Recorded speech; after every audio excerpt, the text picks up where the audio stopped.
Hello everybody and welcome. So there's been a huge amount of news and information released and leaked this week regarding Destiny 2. Now a lot of it has been pretty spoiler heavy and I'm trying my best to stick away from it and not make videos on a lot of the real juicy stuff in order to save some of the surprises hidden until the game is released and we come across them in the game itself. We've all got carried away on the hype train with new zones, new weapons and most recently the raid. So I wanted to look at one thing that hasn't been discussed heavily, and that is the new armour that's going to be available to us, and to an extent the amount of new customizable options available to us.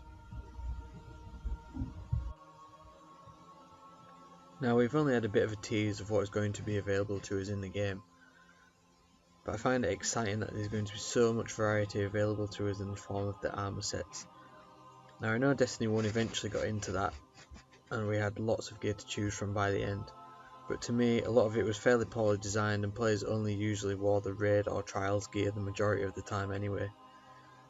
This may be the case here in Destiny 2, we'll have to wait and see, but due to the sheer scale of what is in the game and going to be available to us, I think there will be a lot of different benefits with the new armour as well. So firstly we have the design.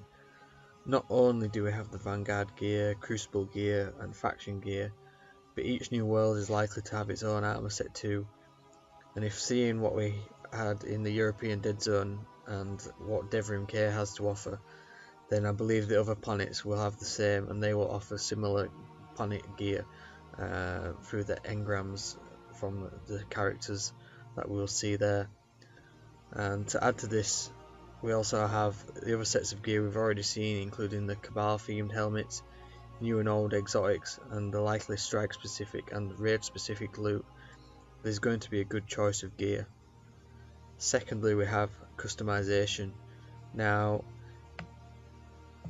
the shaders are going to probably carry over from Destiny 1, but a new thing shown in the gameplay recently is the spawn animations.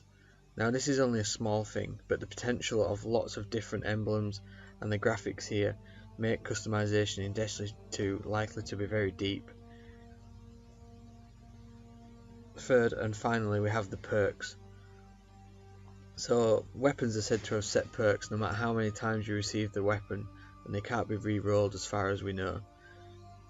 We know that we're going to be able to infuse the gear to make it higher level, but are the perks going to be the same for each bit of armour set?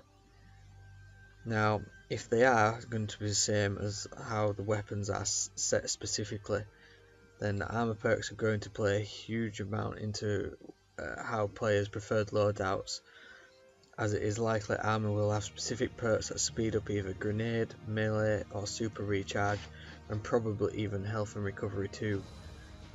Now we had this in Destiny 1, but it was more linked to the discipline, strength and agility stats. So having a specific set of armour to say increase grenade recharge is going to be important in the way we play, and it will be interesting to see how this plays out upon release of the game. So ultimately I think all of this is going to be a good thing for the community. Sure, there will be people that moan and whinge that it's not right, but I think the potential is huge, and it's obviously that Bungie have taken a lot of time to decide on the method, and I think it will benefit the game in the long run. I mean, Destiny 2 is shaping up at the minute to be the game I always thought Destiny 1 was going to be and should have been, and I can't wait to get stuck into it. So let me know what you think about all this in the comment section below, and like and subscribe for more content. Find me on Twitch for live streams of Destiny 2 when it is released, and follow me on Twitter for all the up to date news and information. Thank you for watching, see you next time, cheers.